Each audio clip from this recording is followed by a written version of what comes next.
It was a little less than 24 hours ago. We were on this set with royal subject Richard Quest, who began a sentence with the phrase, "the beauty of monarchy."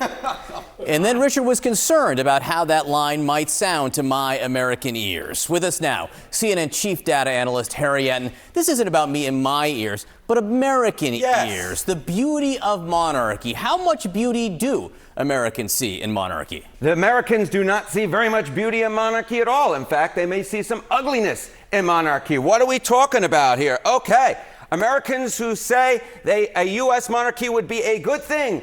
Well, guess what, folks? All the percentages on your screen are less than the number 5. Only 2% of independents want a U.S. monarchy. Just 4% of Republicans want a U.S. monarchy. Just 4% of Democrats want a U.S. monarchy.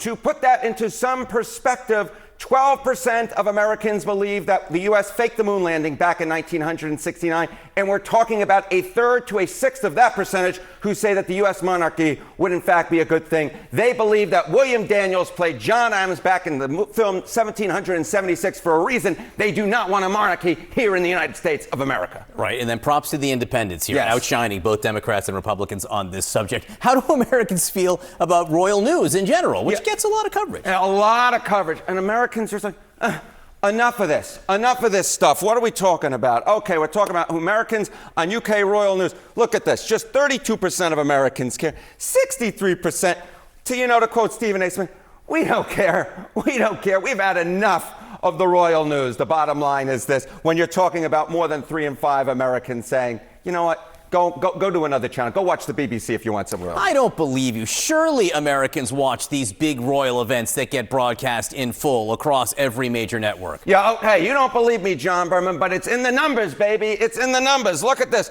Viewership of major events, viewership in Americans. Coronation of Charles III, and this is across channels here in the United States. It was 10 million. Compare that to what I believe is one of the most American events possible. How about the Super Bowl? This past year's Super Bowl, look at this. 126 million. What is that? That's 12.6 times as many folks watching the Super Bowl, a pure American event, as opposed to the coronation of Charles III.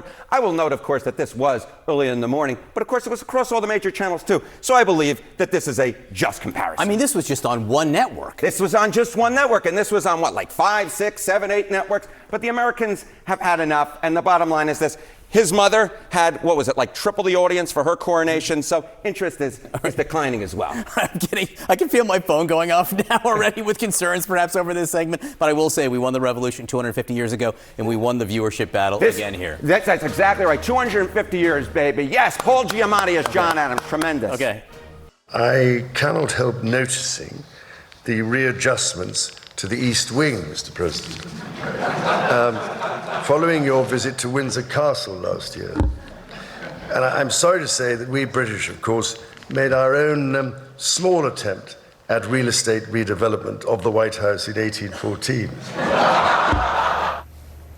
Yeah, it was the full-on charm offensive yesterday from King Charles and his visit to the U.S. as they talked about that special relationship between the U.S. and the U.K., which frankly has hit a rough patch over the war with Iran. So during last night's state dinner at the White House, the president said the king is on his side. We're doing a little Middle East work right now, too, if you might know, and we're doing very well. We have militarily defeated that particular opponent. And we're never going to let that opponent ever, Charles agrees with me, even more than I do, we're never going to let that opponent have a nuclear weapon. They know that. But the king had his own view, which he delivered with a delicate touch of British humor. We have had our moments of difficulty, even in more recent history. When my mother visited in 1957, not the least of her tasks was to help put the special back into our relationship after a crisis in the Middle East. Nearly 70 years on, it is hard to imagine anything like that happening today. All right, so in the group chat today, Eleanor Mueller, White House economic policy reporter at Semaphore, Terry Schilling, president of the American Principles Project, and Antoine Seawright, Democratic strategist. Now, Eleanor, I want to start with you because we are living in the age of, I call it edgelord diplomacy. Like I, as a reporter, am finding things out on Twitter. Yeah. The Iranian leadership posts their propaganda. It is all modern and online in a way that sucks. Yeah. So it was actually very weird to see this moment that is defined by restraint.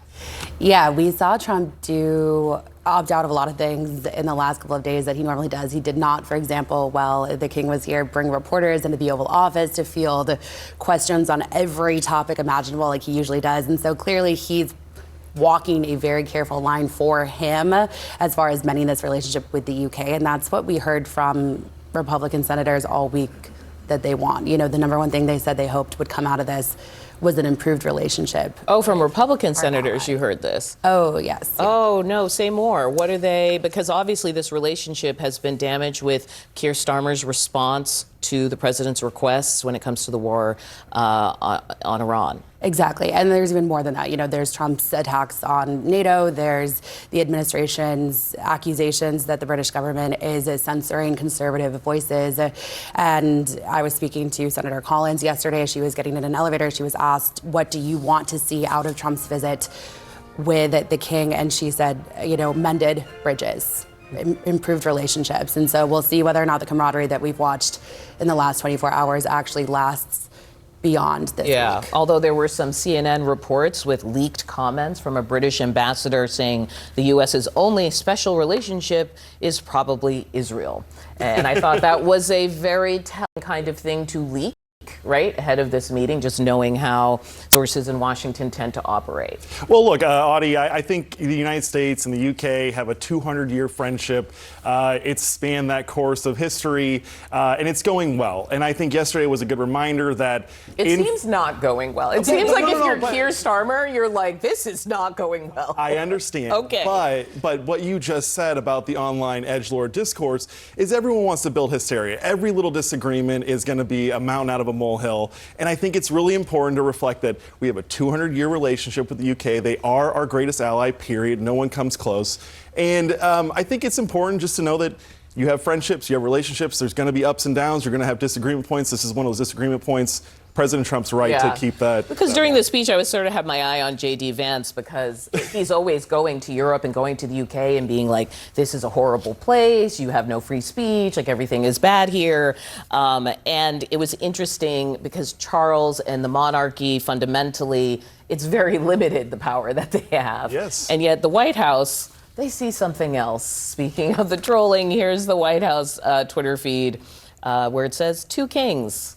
Which I think was designed to irritate you, Antoine. It says 2 kings, and it was like, ha ha, Antoine. Well, that's certainly how. Do you see? I think that's certainly how the president wants to present and position themselves at times. But a couple of takeaways from his remarks, the king's remarks, and I think are very important, is that executive power is subject to checks and balances. Yes. That's a friendly reminder to the Congress that they have an obligation and a responsibility to be oversight to the executive branch, and that democracy should be safeguarded. We're having serious conversations around democracy in this country, and that's so important. I also think that democracy is not the will of one.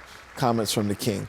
We've seen this president. We've seen what government overreach looks like, particularly in this iteration of this administration. I think his remarks yesterday were a friendly reminder to the American people, but also to the Congress about what we cannot tolerate going forward.